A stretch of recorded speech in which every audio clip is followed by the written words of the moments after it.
વડોદરાના Sun Pharma road ઉપર કારમાં ભીષણ આગ ભભૂકી, તંત્રમાં મચી દોડધામ। વડોદરા શહેરમાં ગત રાત્રિએ સન ફાર્મા રોડ ઉપર પસાર થઈ રહેલી એક કારમાં ભીષણ આગ લાગવાની ઘટના બની હતી, જેને લઈને સ્થળ પર અફરાતફરીનો માહોલ સર્જાયો હતો।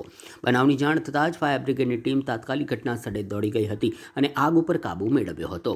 મળતી માહિતી અનુસાર સન ફાર્મા રોડ ઉપર આવેલા સત્સંગ પાર્ટી પ્લોટ નજીક દોડતી 4 વ્હીલ કારમાં અચાનક ભીષણ આગ ભભૂકી ઉઠી હતી।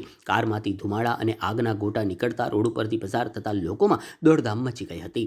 પ્રાથમિક દ્રષ્ટિએ શોર્ટ સર્કિટને કારણે આગ લાગી હોવાનું અનુમાન લગાવાયું હતું, જ્યાં ફાયર બ્રિગેડને જાણ થતાં જ ટીમ તાત્કાલિક સ્થળ પર આવી પહોંચી હતી અને ફાયર બ્રિગેડના જવાનોએ ઝડપી કામગીરી કરીને આગ ઉપર કાબૂ મેળવ્યો હતો।